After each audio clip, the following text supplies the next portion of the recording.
right off the bat, I just want to say this video is going to be about beginner photography.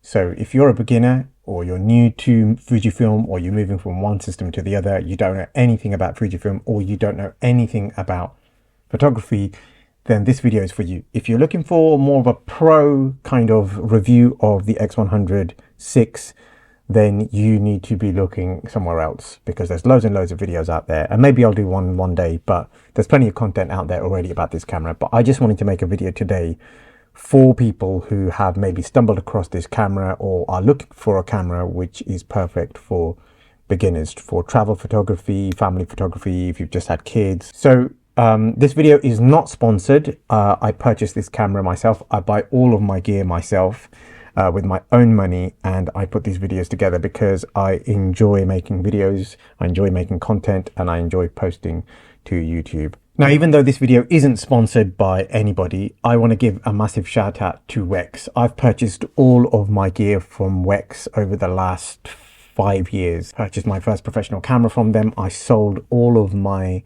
used equipment to them. They're a fantastic retailer here in the UK.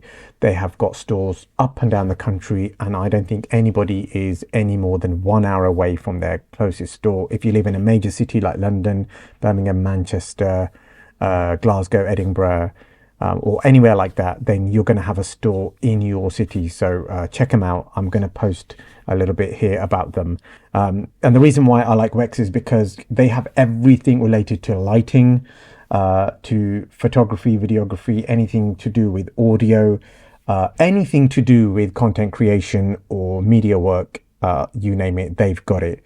And they have an excellent customer service. I love the fact that I can trade my gear into them, and they always give you 1 year's warranty on any of their used products. The X100VI was launched back in February of this year, 2024, and as soon as this camera was launched, it was on back order, and actually it's been on back order since day one, and it's now November. So this camera has never been in stock in any retailer up and down the country, apart from MPB, and MPB only sell used gear. So they've got plenty of these cameras in stock, but the only thing with MPB is that they only give you 6-month warranty on their used items, and their prices are massively inflated right now because so many people have bought this camera and sold it for more money than it's worth because of the TikTok hype, because of the social media hype. It's such a popular camera, everybody wants one. So you can buy one off MPB today and have it delivered to you tomorrow, even if that's a Saturday or a Sunday, but you are going to be paying close to £2,000 for one. The actual retail price of this camera is $15.99 here in the UK, and I managed to buy this one for $15.50 from Wex. So this was a mail order return. So when Wex sell a camera to a customer and the customer decides that they don't want to keep it, that camera goes back to Wex. Wex are then not allowed to sell that camera as a brand new item anymore because it's been used. Even if it's just been opened and looked at, it's a mail order return, and that means that they can't sell it for the same price as retail. Now that meant that they had to discount this camera, and as soon as I saw it on their website, I just purchased it. Now the reason why I think the Fujifilm X100VI is a great camera for beginners is because, number one, it has got a fixed lens. That means you don't have to be messing about with deciding which lens to use. Once you bought this camera, it's got a lens on it. You don't have to worry about any other accessory. If you don't want to spend money on the hood or a case, you don't have to. This is a complete setup. You just have to put a memory card in there, and you can buy them from Amazon these days. So that's one of the reasons why I think that this is a great camera for a beginner, because you don't have to worry about spending lots and lots of money on lenses. The other thing that I think that makes this a great camera for beginners is the aesthetics, is the fact that it's so nice, not too heavy, it's quite lightweight, it's compact, fits in the hands nicely, you can put a strap on it. And the retro look just kind of gives you a little bit of inspiration to go out and shoot.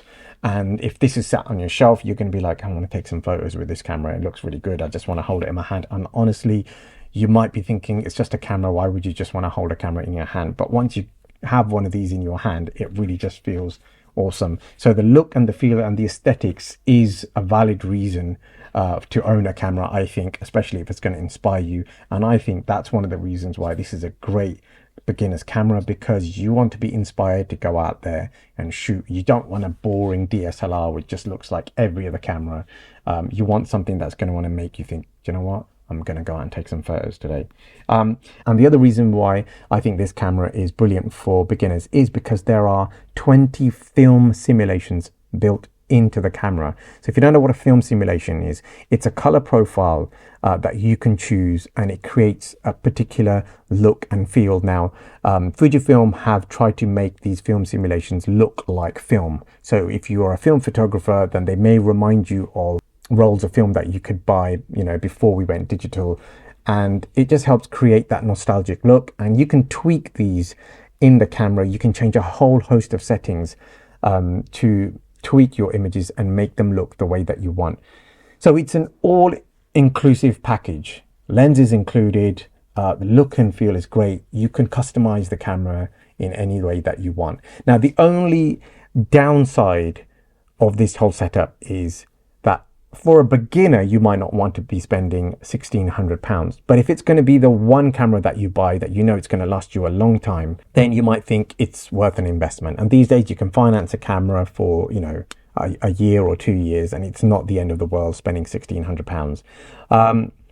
That being said, if you think it's too expensive, then go and check out the Fujifilm X100VI. That's £800. It's very, very similar. You've got all of the film simulations. The only difference is that you will have to buy a lens with it. You do have the option to change your lenses with that camera, which is what makes it probably a little bit more future-proof. That is obviously a lot cheaper. You won't get the same sensor. That's a 26 megapixel sensor. This is a 40 megapixel sensor. So the resolution on this is really good. You can zoom into your images and crop them, and you get a lot of detail. The lens is really sharp, and it gives you some really nice images. Now, I don't want to talk about the film simulations too much. I don't want to go into all the technical side of the camera. I don't want to talk about that. I just want to show you some images that I took. And the reason why I want to do that is because there are plenty of videos on YouTube which explain how you can set this camera up, how you can tweak it. This video is just about explaining why I think this is a great beginner camera. So I contacted a local classic car dealer, and I asked them if I could come in and take some photos of their classic cars. And they were like, yep, come in. We'd love to have you here. We'd love to have our a garage on YouTube. So I went in this morning and I captured the whole workshop and the cars that they got, and it really was awesome. And this is the first time I've used this particular camera. One of the things that I really enjoyed about this camera is the fact that you can hold it up to your eye like this and compose your images, which is a little bit different to holding it out and pulling the screen out from the back, which is something that you can do, by the way. And you know, holding a camera like this, it's not the same experience. Putting it up to your eye like this, you get to see everything in the frame, and it just allows you to be a little bit more creative. This workshop has probably not been renovated since the 80s. So it really does have that nostalgic look and feel, and it just worked out perfectly that I was going to use a film-like camera to capture an environment which is very film-like as well. The images that I took, I actually edited them slightly for exposure. So I made them a little bit brighter or a little bit darker. You don't have to do that. You can send the images from this camera directly to your mobile phone and post them straight away. So the images that you get from the camera, if you don't edit them, might look a little bit different, but the colors are going to be the same. I didn't tweak any of the colors, just made my images a little bit darker because I just like that moody effect. But it still gives you an idea of the kind of images that you can capture with this camera. So thank you very much to Peterborough Classic Cars Limited for having me over and allowing me to just have free reign in their workshop to photograph anything and everything. I had a great time, and I'm definitely going to be heading out there again to capture some more images in the summer. Anyway, I hope you enjoyed these images. If you do, please do leave a comment in the comment section below. I'd love to know what you think about the images. I'd love to know what you think about the X100VI if you're going to buy it. And I look forward to seeing you in my next video.